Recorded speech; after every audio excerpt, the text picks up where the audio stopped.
आज की deep dive में स्वागत है। हमारे पास ना जेशु स्क्रीन रीडर का एक टेक डॉक है। ये इसके एपीआई, एप्लीकेशन प्रोग्रामिंग इंटरफेस और लुआ स्क्रिप्टिंग के बारे में है। तो आज का मिशन क्या है?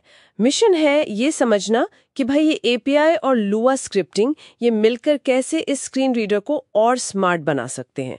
सिर्फ पढ़ने वाला टूल नहीं, बल्कि कुछ ज्यादा, खास तौर पर ये कस्टम जेस्चर्स और ऑटोमेशन वाली चीजें कैसे रोज के काम आसान हो। चलिए देखते हैं इसमें क्या है। बिल्कुल। ये दस्तावेज असल में दिखाता है कि कैसे यूजर्स स्क्रीन रीडर को अपनी ज़रूरत के हिसाब से ढाल सकते हैं। सोचिए, जो काम बार बार करने पड़ते हैं वो खुद ही हो जाए, या कोई नई फंक्शनैलिटी ही बन जाए जो पहले थी ही नहीं। और इसकी जो चाबी है ना, वो है सर्विस ऑब्जेक्ट। समझिए, ये स्क्रीन रीडर का एक तरह से रिमोट कंट्रोल है। सब कुछ इसी से होता है। अच्छा, रिमोट कंट्रोल, ये सही तरीका है सोचने का। तो मतलब लुआ स्क्रिप्टिंग और ये सर्विस ऑब्जेक्ट, इनसे हम अपनी कमांड्स बना सकते हैं। जैसे मुझे कोई बटन क्लिक करवाना हो या टेक्स्ट कॉपी करना हो। हाँ बिल्कुल, इसके लिए सीधी सीधी कमांड्स हैं। जैसे service.execute, इससे कमांड फौरन चल जाती है। और एक है service.postExecute। ये तब काम आती है जब मान लीजिए आपको थोड़ा रुक कर कुछ करना है, शायद कोई पॉपअप आने का इंतजार करना है या ऐसा कुछ। और टेक्स्ट कॉपी करना हो तो कॉपी, पेस्ट के लिए पेस्ट, या स्क्रीन पर क्या दिख रहा है उसे पढ़ने के लिए गेट टेक्स्ट। ये सब मुमकिन है। और स्क्रीन पर नेविगेट करना, मतलब इधर उधर जाना। एप्स में अक्सर होता है ना, बटन ढूंढना पड़ता है, लिस्ट स्क्रॉल करनी पड़ती है। हाँ, उसके लिए भी कमांड्स हैं। अगले एलिमेंट पर जाना है तो टू नेक्स्ट, पिछले पर तो टू प्रीवियस, या फिर क्लिक करना टू क्लिक, या देर तक दबाए रखना टू लॉन्ग क्लिक। ये सब हैं। और हाँ, एंड्रॉयड 7 और उसके बाद के वर्जन पर तो एक और चीज़ है। आप स्क्रीन पर कहीं भी, मतलब बिना एक्सेसिबिलिटी फोकस के, सीधे कोऑर्डिनेट्स बताकर टैप कर सकते हैं। क्लिक x, y से। अरे वाह! या स्वाइप भी कर सकते हैं, स्वाइप x1, y1 करके। ये तब बहुत काम आता है जब कोई ऐप ठीक से एक्सेसिबल ना हो, आप जानते हैं। सही बात है। मतलब अगर कोई बटन ठीक से लेबल भी नहीं है, तब भी उसे यूज कर सकते हैं कोऑर्डिनेट्स से। ये तो कमाल है। पर जो सबसे दिलचस्प चीज मुझे लगी वो थी service.click कोचा ब्रैकेट बटन सूची। ये क्या चीज है? ये थोड़ा अलग लग रहा है। हाँ, ये वाकई बहुत पावरफुल है। ये सिर्फ एक क्लिक कमांड नहीं है, ये पूरी की पूरी ऑटोमेशन चेन बनाने का तरीका है। एक तरह से आप कर्ली ब्रेसेस यानी ब्रैकेट्स के अंदर बटनों के नाम की लिस्ट दे सकते हैं। बस नाम लिखिए और स्क्रीन रीडर उन्हें स्क्रीन पर ढूंढेगा और अपने आप क्लिक करता जाएगा।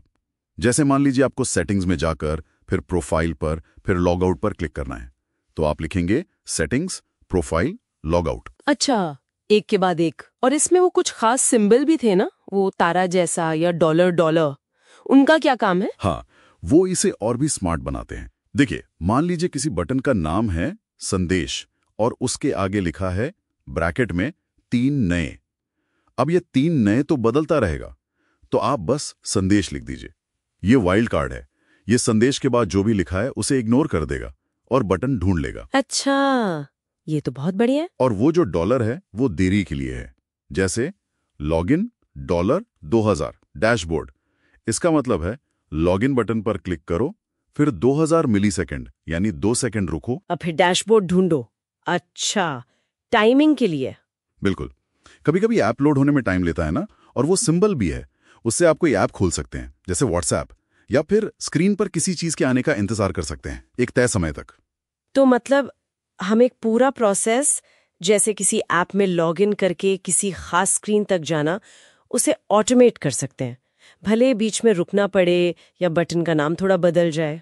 बिल्कुल बिल्कुल। और यहीं पर ना लुआ स्क्रिप्टिंग का रोल और भी बड़ा हो जाता है। सिर्फ कमांड्स की लिस्ट बनाने के बजाय आप लुआ के कंट्रोल स्ट्रक्चर इस्तेमाल कर सकते हैं, जैसे इफ देन एंड। अच्छा, मतलब आप पहले चेक कर सकते हैं कि स्क्रीन पर कोई बटन है भी या नहीं, जैसे इस क्लिकेबल कमांड से।